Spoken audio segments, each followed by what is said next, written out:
5 फरवरी को महाकुंभ पहुंच सकते हैं मोदी। महाकुंभ में आस्था की डुबकी लगाएंगे राष्ट्रपति, उपराष्ट्रपति और अमित शाह। करीब 9 करोड़ श्रद्धालुओं ने संगम में लगाई पवित्र डुबकी।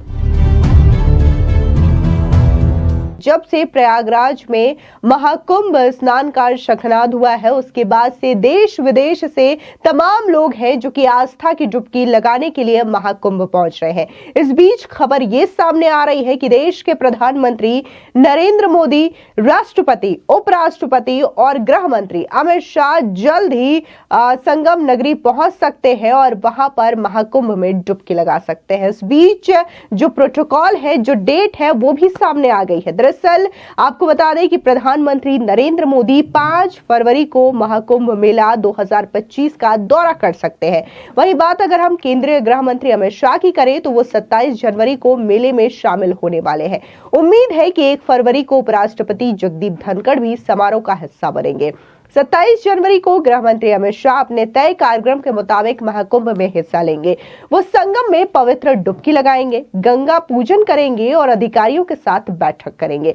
गृह मंत्री अमित शाह के दौरे को देखते हुए सुरक्षा एजेंसियों ने शहर के प्रमुख चौराहों और कार्यक्रम स्थलों पर विशेष निगरानी के साथ सतर्कता बढ़ा दी है। उपराष्ट्रपति जगदीप धनखड़ 1 फरवरी को संगम में पवित्र डुबकी लगाने वाले हैं। भारत की राष्ट्रपति द्रौपदी मुर्मू के भी 10 फरवरी को प्रयागराज जाने की उम्मीद है। अपनी यात्रा के दौरान राष्ट्रपति के प्रमुख कार्यक्रमों में भाग लेने की उम्मीद भी जताई जा रही है। इन नेताओं की सुचारू और सुरक्षित यात्रा सुनिश्चित करने के लिए प्रशासनिक और सुरक्षा तैयारियों को मजबूत किया जा रहा है। इस बीच आपको बता दें कि वहां पर तमाम अखाड़ा भी है और इन अखाड़ों में देश विदेश से लोग शामिल हो रहे हैं जो कि सनातन को और इस संगम की नगरी को और भी ज्यादा करीब से जानने के इच्छुक है। इस बीच आपको बता दें कि जूना अखाड़ा के महामंडलेश्वर स्वामी विष्णु देवानंद गिरी का बयान भी सामने आया। क्या कुछ उन्होंने इस महाकुंभ की पवित्रता और भव्यता को लेकर के कहा, सुनिए उनका ये बयान। नमस्ते।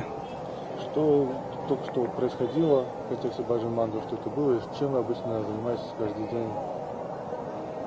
Каждый день у нас один и тот же распорядок. Сейчас проходила вечерняя пуджа, арати и баджан. Каждый день у нас проходит Ганеша пуджа, Лакшми пуджа, Шивалинга пуджа, арати, Шива арати. Затем идет сатсанг, если я присутствую. И после этого идут баджаны и медитация. Это наш ежедневный вечерний распорядок. Как выглядит Кумхамелия? Я 5-й раз на Кумхамеле, и я всегда счастлив. И это можно выразить одним словом ананда. Как Гуру зовут? Меня зовут Свами Вишну Девананда गिरी, महामंडलेश्वर जूना अखाड़ा। इसके अलावा जूना अखाड़ा से संत सतंत कुमार का बयान भी सामने आया। क्या कुछ उन्होंने इस महाकुंभ को लेकर के कहा और आयोजन को लेकर के कहा, सुनिए उनका ये बयान। So every day we have almost the same schedule, and this was the evening puja, evening arati. So every day we perform some pujas and arati. Shivalinga puja at first, then Lakshmi arati, Shiva arati, Ganesh arati as well. Then after that goes satsang. If Guruji present here in ashram, he gives satsang. After satsang we sing some bhajans to praise gods, deities, and to worship to our gods on the altar. Why you all do these things? What are the reasons behind this? We do all these things because this is a part of Sanatana Dharma. Sanatana Dharma means you worship every day, you pray, you do your sadhana, and this is our duty like sannyasi. Because of sannyasi, because we have moksha dharma and we seek for liberation, for moksha. That's why we perform every day these rituals, these spiritual rituals to develop ourselves, to purify our mind, and to attain liberation. What are the key points you like about Sanatana Dharma? What was the thing that appreciated you to join Sanatana Dharma? Sanatana Dharma is the mother of all religions. It has great philosophy of Advaita Vedanta, because of great saints, Shankaracharya, Yoga Rishi Vasishtha, Dattatreya as well, and so many saints, sages, holy people. We have a great Guru Shishya Parampara. Our Guru Shishya Parampara includes Payot Babaji and Shankaracharya and Kumar's Saptarishi. This is one lineage. Second lineage we have from south. It has Shri Swami Brahmananda, Shiva Prabhakara, Guru of my Guru, and 18 Tamil Siddhas as well. And it goes to Shiva itself, Paramashiva. So that's why Sanatana Dharma is great. When you joined Sanatana?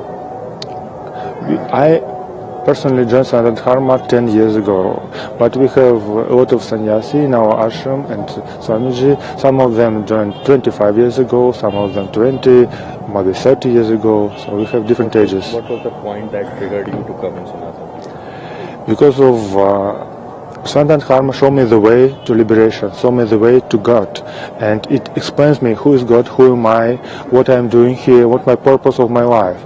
That's why I found all answers to these questions here in Sanatana Dharma, and that's why I accept Sanatana Dharma. What you were doing before joining the Sanatana, and what were you following? So, sannyasi, they don't tell about their past lives, but I can say that I have an ordinary life like everyone, nothing special. Thank you. What do you like about Kumbh? Do you like Kumbh preparation?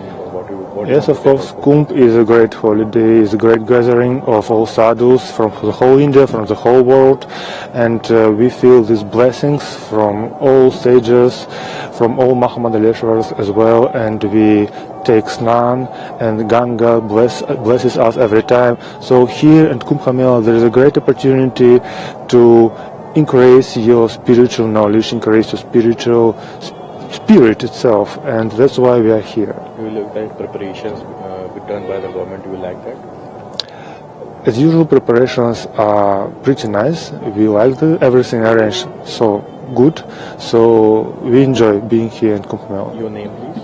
My name is Sanat Kumar. आपको बता दें कि इससे पहले मंगलवार को महाकुंभ मेले में श्रद्धालु जुटे, जबकि क्षेत्र में घना कोहरा छाया हुआ था। खराब मौसम की स्थिति का तीर्थयात्रियों की संख्या पर कोई असर नहीं पड़ा। आने वाले दिनों में तीर्थयात्रियों की संख्या बढ़ने की उम्मीद बताई जा रही है, जिसमें 4 प्रमुख शाही स्नान होंगे। अगले प्रमुख स्नान तिथियों में 29 जनवरी यानी कि मौनी अमावस्या, 3 फरवरी बसंत पंचमी, 12 फरवरी माघी पूर्णिमा और 26 फरवरी यानी कि महाशिवरात्रि, जो कि आखिरी शाही स्नान होगा। बता दें कि प्रयागराज में त्रिवेणी संगम पर आज तकरीबन 16 लाख श्रद्धालुओं ने पवित्र डुबकी लगाई है। यूपी सरकार के मुताबिक अब तक तकरीबन 9 करोड़ से ज्यादा श्रद्धालु महाकुंभ पहुंच चुके हैं और आस्था की डुबकी लगा चुके हैं।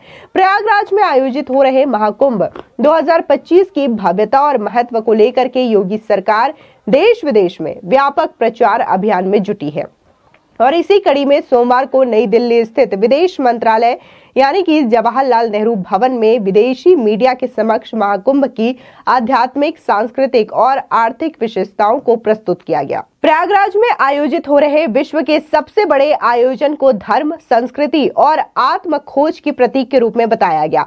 उत्तर प्रदेश सरकार के उच्च अधिकारियों ने विदेशी मीडिया को महाकुंभ की भव्यता की जानकारी दी।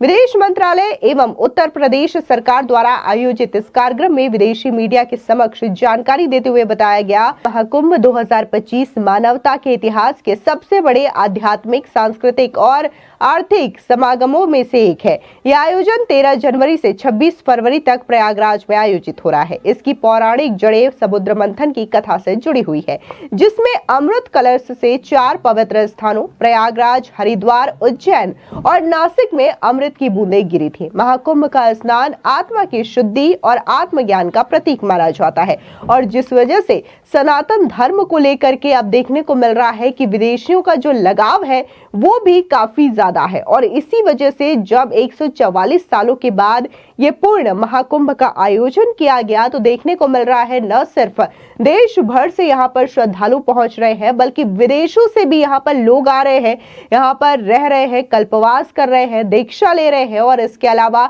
पवित्र संगम में डुबकी भी लगा रहे हैं, जिसकी वजह से उत्तर प्रदेश के प्रयागराज में होने वाला यह महाकुंभ इस वक्त दुनिया भर में चर्चा का विषय बना हुआ है और इसी महाकुंभ की वजह से जो विदेशी लोग हैं उनका सनातन के प्रति जो लगाव है वो और भी ज्यादा देखने को मिल रहा है और जो लोग हैं वो सनातन को और भी ज्यादा करीब से जानने के लिए उत्सुक दिखाई दे रहे हैं। फिलहाल इस पूरी खबर को लेकर के आपकी क्या राय है, कमेंट सेक्शन में जरूर बताएं। धन्यवाद।